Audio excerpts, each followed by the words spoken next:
Hey guys, we are here with legendary photographer Neal Preston. Neal, thank you so much for spending some time You're with very us. welcome. Yep. Your photography is iconic, it's infamous. People have seen it without even knowing whose work it is. Which I don't mind, actually. But what drew you to photography as an art medium to begin with? There's a very simple answer to that. I was given my first camera, my first real camera, not a little brownie, which my grandpa had given me, but my first camera was given to me by my first of 3 brothers-in-law. My sister hates when I say that.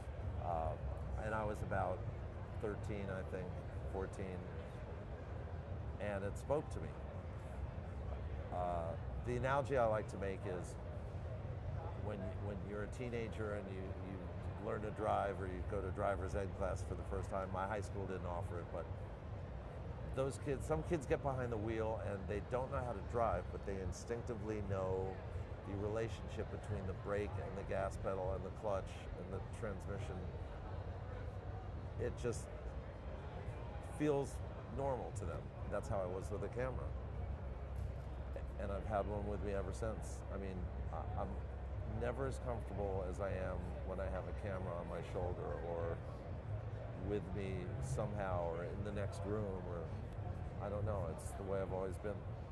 And you've taken pictures of everything. I mean, news, sports, but your music photography, whether it's live shows or backstage, it captures, there's an emotion to it. Is that something that's unique to music? No, it's not something that's unique to music, and I've heard people say that about my photography, and it's funny because I have, one of my little credos is always, well, let me back up. The guy was showing me some of his pictures, his concert photography, and it was good, but he was bitching about some element of a photo he was showing me, and he looked at one of mine, and this particular photo of mine he was looking at, the person was stationary, but the guitar happened to be moving, so there was a little motion in the guitar. And he said, I've learned from your photos that it's okay to have that, like not everything has to be crystalline. And I said, don't ever forget, it's not the motion, it's the emotion that counts. Duh. And as it turns out, for whatever reason, if I have a, quote, style, to the extent that I have a style, it is using the lighting.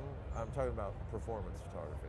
It's using the lighting that the lighting director has given me, and I tend to, I'll shoot a lot of silhouettes and stuff that just feels normal to me, and it tends, for whatever reason, to convey emotion. Nancy Wilson from Heart, the guitar player from Heart, who was virtually my sister-in-law for a long time because she was married to my best friend, but she did an interview for a little promo thing we did for my book, and she said, the thing about Neal's photos is that they almost feel dangerous, like someone's gonna get someone or something's gonna get hurt the second after he took this picture. In other words, this is her way of saying it, capturing a peak moment, but I've had people tell me they can almost hear the music when they look at my photos. And I can hear the music because I remember what song was playing. I remember Bob O'Reilly was playing when I shot this or whatever, you know. And it's weird how it links up in my mind. I don't know for a fact that what song was being played for that photo of Freddie when I shot it.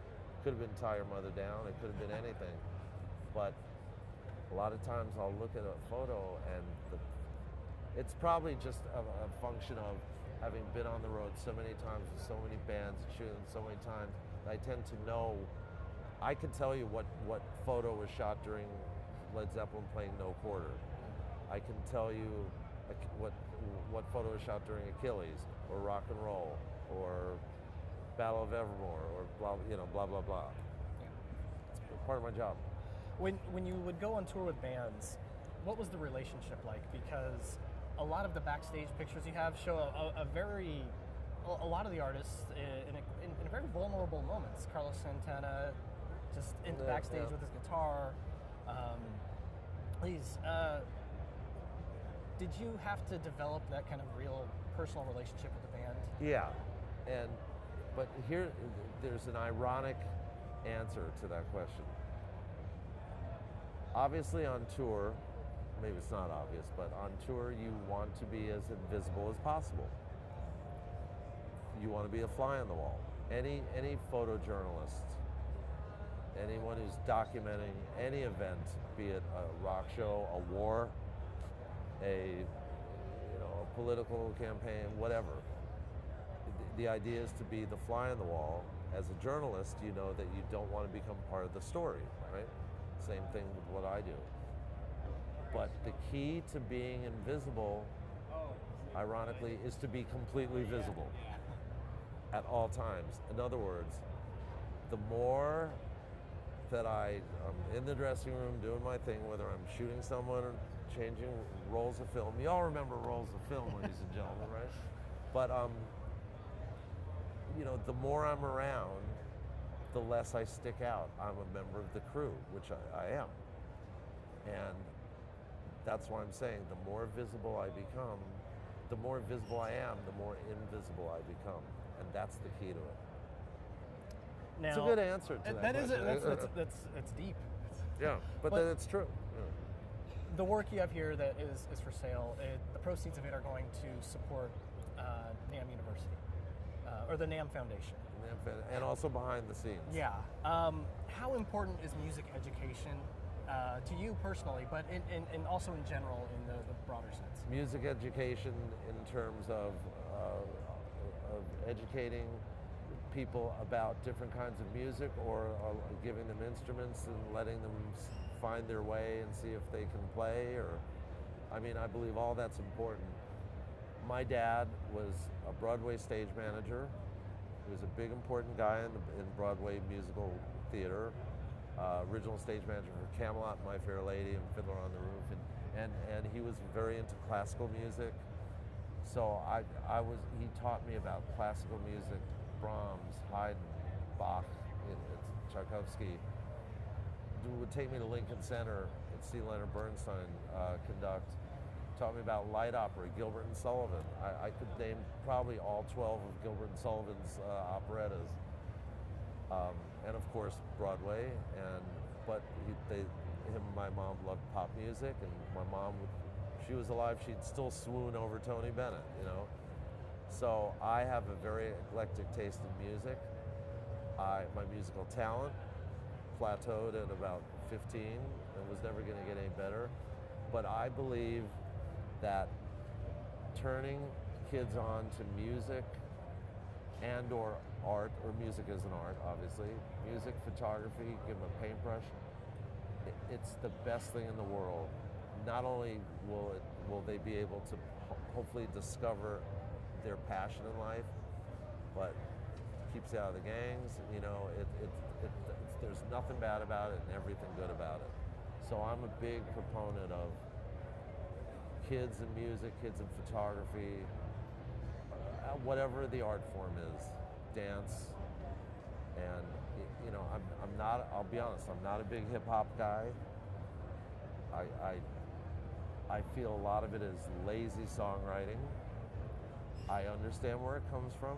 I understand the socioeconomic seed that it grew out of. I just don't think it's entertaining. It's a drumbeat of bad word, bad word, bad word, bad word, bad word, for the most part. But again, it's an art form, and if it keeps kids not on the straight and narrow, but I was lucky. I found two passions, music and photography, very early in life, that somehow, thank you, man upstairs, morphed into a super hobby that I'm still doing. I'm exceedingly lucky. And if I've been fortunate in any way, shape, or form in my life, by being in the right place at the right time, it was being alive on February 9th, 1964, and turning on the TV and seeing the Beatles on Ed Sullivan.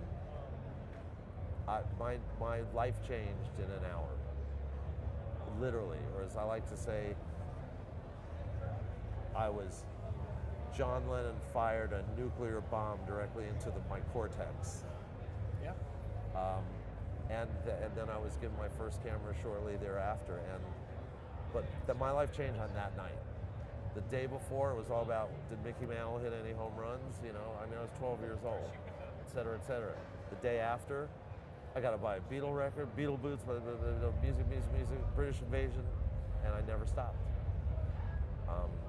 It's funny, this little piece we did for my book starts out with, there's a shot of me driving, and the interviewer's shooting me from the passenger seat, and I'm telling him, I used to fantasize when I was a teenager about being a photographer in swinging London, right? Swinging London in the mid-'60s, thinking, what hot blonde model am I going to take to dinner?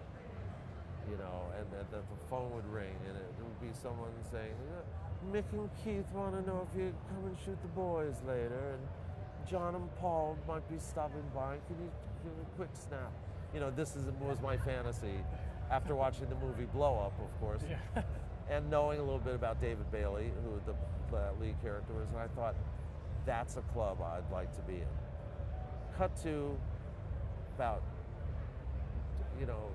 15 years later, after I was a teenager, 20 years later, and I distinctly remember this night, or this day, I just packed, I was getting ready to go on the road with someone, and I was sitting, looking at my bags, and this thought came over to me. I'm in the club. How the hell did that happen? I mean, you can't lay out that roadmap. There is no roadmap for that. It's just roll with it, man. But that's kind of how I look at it. I mean, I'm really lucky, and I hope I've done a good job. And you know what? If people put a photo up on their wall and they derive pleasure from it, that's how I get my cookies. I don't care if my name is this big. I don't care if people know who I am or don't know who I am or think I'm the greatest in the world or the worst in the world. I've heard both. None of it phases me. But I will stand and listen to what people say about the photos and just file it away. I'm not going to go up to them and go, hey, it's me who shot that. I mean, who wants to be that dick? Well, Neal, thank you so much for your time. Sorry. What's your website if people want to get your book? Okay, well, it's www.prestonpictures.com, and they can email me through that, and then I can direct them wherever. The book is exhilarated and exhausted, which is how I feel every day of my life. That's how I came up with the title. And it's published by Real Art Press, all one word, ReelartPress.com. You can go right to their website.